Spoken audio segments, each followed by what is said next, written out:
අයිබෝවන් අද වීඩියෝ එකෙන් මම කතා කරන්න මේ ගැනම කලින් කරපු වීඩියෝ එක තාජිචයන් යන කුමක්ද කියන වීඩියෝ එකේම දිගුවක්. කලින් වීඩියෝ එකේදී මම තායිචි ගැන කෙටි හැඳින්වීමක් කරා. ඒ වගේම ඒකේ ඉතිහාසය ගැන අපි කතා කරා. තාජිචයන් වලට තාජිචයන් කියන නම ලැබුණ හැටි කතා කරා. ඒ සම්බන්ධව තියෙන තාව දර්ශනයේ මූලධර්ම කතා කරා. අද කතා කරමු සටන් කලාවක් විදිහට තායිචුවන් වලට මේ දර්ශන වලින් ආපු මූලධර්ම ඇතුල් වෙලා තියෙන්නේ කොහොමද කියලා. පළවෙනි කරුණ තමයි තායිචුවන් කියන්නේ මම කලින් කිව්වා වගේ අභ්‍යන්තරික සටන් කලාවක් නැත්නම් නෙයිජියා චුවන් කියන චීන සටන් කලාවේ කොටසක්. එතකොට අභ්‍යන්තරික සටන් කලාවල ප්‍රධානම දේ තමයි අභ්‍යන්තරික ශක්තිය පාවිච්චි කිරීම ප්‍රතිවාදයාව දමනය කිරීම සඳහා. අභ්‍යන්තරික ශක්තියවත් චි කියන්නේ මොකක්ද? මේක විද්‍යාත්මකව ඔප්පු කරලා නැති වුණත් මේ සම්බන්ධව සටන් ශිල්පය හදාරන අයත් මේ සම්බන්ධව දර්ශනවාදීව හදාරන අයත් සාම්ප්‍රදායික චීන වෛද්‍ය විද්‍යාව හදාරන අයත් ඒ වගේම මේ අභ්‍යන්තරික ශක්තිය සම්බන්ධ ව්‍යායාම කරන චීගොන් කරන අයගේ ඒ සම්බන්ධව අත්දැකීම් සම්භාරයක් තියෙනවා. ඉතින් මේ චී හෙවත් අභ්‍යන්තරික ශක්තිය තාවෝ දහමේ වගේම කන්ෆියුසියස් දහමෙත් විස්තර කෙරෙනවා. ඒ වගේම මේක චීන විතරක් නෙවෙයි ඉන්දියාවෙත් මේ අභ්‍යන්තරික ශක්තිය යෝගී ව්‍යායාම වල පාවිච්චි වෙනවා. ඉතින් මේ අභ්‍යන්තරික ශක්තිය හෙවත් චි මේකට අපි කියනවා වයිටල් එනර්ජි එහෙම නැත්නම් ජීව ශක්තිය කියලා. මේක එක් එක් පුද්ගලයාට එක ජීවියාට අදාළ කරගත හැකිසේම අපිට මේක විශ්වයටත් එක් ලෝකවලටත් එක ජීවී පද්ධති වලටත් ඒ විදිහටම අදාළ කරගන්න පුළුවන්. ඉතින් මේ විශ්වයේ මේ එක පද්ධති පැවතීමේදී මේ ජීව ශක්තිය නිසියාකාරව පැවතීම අත්‍යවශ්‍ය වෙනවා. එක පුද්ගලයාගේ ජීව ශක්තිය කියලා ගත්තහම මේ චී හෙවත් ජීව ශක්තිය දර්ශනවාදයට අනුව ශරීරයේ එක් ප්‍රදේශවල විවිධාකාර විදිහට පවතිනවා කියලා තියෙනවා. එතකොට අපේ ඇඟේ මේ තාවෝ දහමට අනුව විශේෂයෙන්ම ප්‍රදේශ ගණනාවක් තියෙනවා. නමුත් ප්‍රධාන වශයෙන් අපේ හිස ආශ්‍රිතව තියෙන මධ්‍යස්ථානයත් පපුව ආශ්‍රිතව තියෙන මධ්‍යස්ථානයත් අපේ යටිබඩ ප්‍රදේශය ආශ්‍රිතව තියෙන මධ්‍යස්ථානයත් වැදගත්. මේ මධ්‍යස්ථාන වලට කියනවා එනර්ජි සෙන්ටර්ස් නැත්නම් ශක්ති මධ්‍යස්ථාන හෙවත් දන් ටියන් කියලා. එතකොට ඔළුව ආශ්‍රිතව තියෙනවා අපර් දන්තියන්. මේක අපේ මනසට සහ අපේ අධ්‍යාත්මයට වැදගත්. අපේ පපුව ආශ්‍රිතව තියෙන මිඩල් දන්තියන් මධ්‍ය දන්තියන් එක අපේ හුස්ම ගැනීමට වැදගත්. ඒ වගේම අපේ තියෙන ලෝව දන්තියන් එක අපිට අපේ කියන්නේ ජීවේ අත්‍යවශ්‍ය දේ එසෙන්ස් කියන එක ඒකට වැදගත් කියලා දක්වලා තියෙනවා. ඉතින් මේ විවිධාකාර මධ්‍යස්ථානවල තියෙන විවිධාකාර ජීව ශක්තියින් අවශ්‍ය අවස්ථාවලදී ශරීරයේ විවිධ තැන්වලට ගලා ගිහිල්ලා ඒ ඉන්ද්‍රියන් වල ක්‍රියාකාරීත්වය නිසියාකාරව පවත්වා ගන්නවා. ඉතින් මේ ගලා යන පත වලට අපි කියනවා මෙරිඩියන්ස් කියලා. ඒකට සමහරලාට අපිට චී පත කියලා කියනවා. ඉතින් මේ චී පත නිසියාකාරව විවෘතව තබා ගැනීම වැදගත් වෙනවා අපේ මේ ජීව ශක්තිය වැඩි දියුණු කිරීම සඳහා. ඉතින් මේක තමයි කෙටි හඳුන්වා දීම මේ චී කියන්නේ මොකක්ද කියලා. මේක මට වැඩිය හොඳට චීගොන් සහ සාම්ප්‍රදායික චීන වෙදකම කරන අය හොඳින් දන්න. ඉතින් අපි සටන් ශිල්පයක් විදිහට මේ අභ්‍යන්තරික ශක්තිය පාවිච්චි කරනකොට ඒක අර තාවෝ දහමේ සහ සාම්ප්‍රදායික චීන වෛද්‍ය විද්‍යාවේ තියෙන විදිහටම ඒක පාවිච්චි කරන්නේ නැහැ. ඒක ඊට වෙනස් විදිහකට ඒ සටන් ශිල්පයට අදාළව අපි තමයි පාවිච්චි කරන්නේ. අපි ඒකට කියනවා මාෂල් චී නැත්නම් සටන් සම්බන්ධ අභ්‍යන්තරික ශක්තිය කියලා. ඉතින් මේ අභ්‍යන්තරික සටන් කලාවල ශක්තිය ජනනය කිරීම සිදු වෙන්නේ අපේ තියෙන මේ එනර්ජි සෙන්ටර් එක නැත්නම් දන්තියන් එක ආශ්‍රිතව. එතකොට මාෂල් දන්තියන් එක තියෙන්නේ අපේ යටි බඩ ආශ්‍රිතව අපේ උකුලට ඉහළින් අපේ ඉඟ සහ ඉඟටිය ආශ්‍රිතව.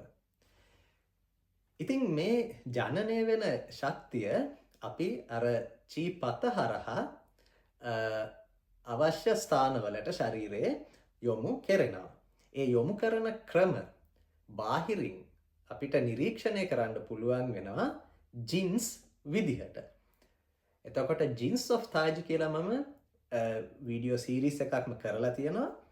මම ලින්ක්ස් පහල දාන්නම්. එතකොට ඔයාලට ගිහිල්ලා මේ වීඩියෝස් බලලා ඒ සම්බන්ධව වැඩි අවබෝධයක් ලබා ගන්න පුළුවන්.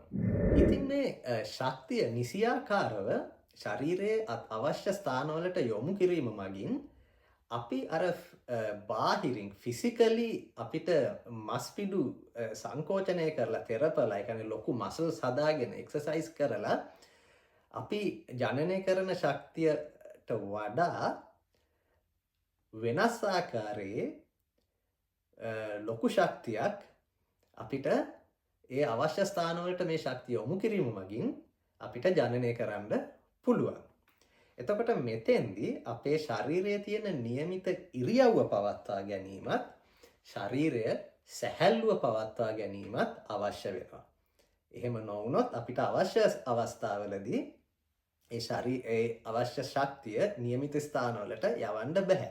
ඒක අපි කියනවා අපේ චීපත වහගෙන නැත්තම් බ්ලොක් කරගෙන ඉන්නවා කියලා. ඒ වගේම මේ ශක්තිය නිසියාකාරව ජනනය කිරීමත් යොමු කිරීමත් සඳහා අපේ හුස්ම ගැනීම සහ ඒ ශක්තිය සමායෝජනය කිරීම අත්‍යවශ්‍යයි.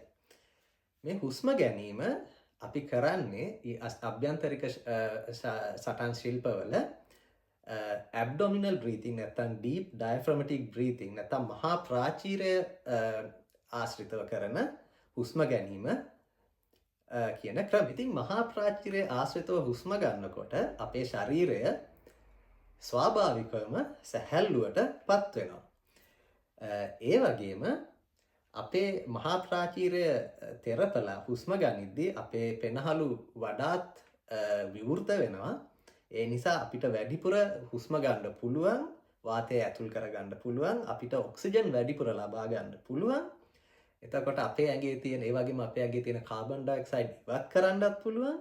එතකොට අපි මේ ව්‍යායාමයක් හරි සටනක් හරි කරද්දී අපේ ඇඟේ තියෙන අපේ ඇතිවන ලැක්ටික් ඇසිඩ් කියන අපේ ශරීරයේ වෙහෙසටපත් කරන රසායනික ඊටාම කාර්යක්ෂමව ඉවත් කරගන්නත් පුළුවන්. ඉතින් මේ ආකාරයෙන් අපේ ශරීරය ස්වභාවිකව සැහැල්ලුවට පත්වීමට අමතරව අපේ ශරීරය වෙහෙසටපත් වීමත් අඩු වෙනවා. මේ ආකාරයට හුස්ම ගන්නකොට සිදුවන අනිත් දේ තමයි අපේ මේ ශක්තිය අපේ එනර්ජි සෙන්ටර් එකට ගමන් කිරීම. ඒ ගමන් කරපුවාම අපේ එනර්ජි සෙන්ටර් එකේ ගබඩා කරන්න පුළුවන් ශක්තිය වැඩි. එතකොට වෙන්නේ ඒ ශක්තිය වැඩි ප්‍රමාණයකින් අදාළ ස්ථානවලට යොමු කරලා අපිට වැඩි ශක්තියක් ජනනය කිරීමේ හැකියාව ලැබෙනවා. අපේ තියෙන මේ ශක්තිය පහළට ගමන් කිරීමේදී එනර්ජි සෙන්ටරයට ගමන් කරද්දී අපේ ගුරුත්ව කේන්ද්‍රය වඩාත් ස්ථාවර වෙනවා. මේ ස්ථාවර වීම මගින් අපි අසමබර වීම නතර වෙනවා. ඉතින් අපේ සටන් ශිල්පයේදී සමබරතාවය කියන්නේ ඉතාම වැදගත් දෙයක්. එතකොට මේක පවත්වා ගැනීමට මේ ක්‍රමය අත්‍යවශ්‍ය වෙනවා. ඒ වගේම අපේ ඇඟේ ජනනය වෙන ශක්තිය එළියට ලබා දීම වගේම මේ අභ්‍යන්තරික සටන් ශිල්පවල තවත් වැදගත් දෙයක් තමයි ප්‍රතිවාදියාගෙන් අපි වෙත එන ශක්තිය නියමාකාරයෙන් ග්‍රහණය කර ගැනීම. ඒ ග්‍රහණය කිරීම මගින් අපි අඩු ශක්තියක් පාවිච්චි කරලා ප්‍රතිවාදියාගෙන් ලැබෙන ඒ ශක්තිය පාවිච්චි කරන්න පුළුවන් ප්‍රතිවාදියාව দমনය කරන්න. එතකොට මේකට අවශ්‍ය දෙයක් තමයි ප්‍රතිවාදයා ගැන තියෙන සංවේදීතාවය. එතකොට අපි මේ ශක්තියින් නැත්තම් ජින්ස් කියලා මං කිව්වේ ඒවා අපිට යොමු කරන ජින්ස් වගේම අපිට ලබා ගන්න ජින්ස් තියෙනවා. ඒවට අපි කියනවා රිසීවිං එනර්ජි එහෙම නැත්නම් ජේජින් ඒ වගේම සංවේදී සෙන්ස් ශක්තියවත් ටින්ජින් මම මේවා කතා කරලා තියෙනවා මගේ කලින් වීඩියෝස් වල ඔයාලට පහළට ගිහිල්ලා බලන්න පුළුවන්.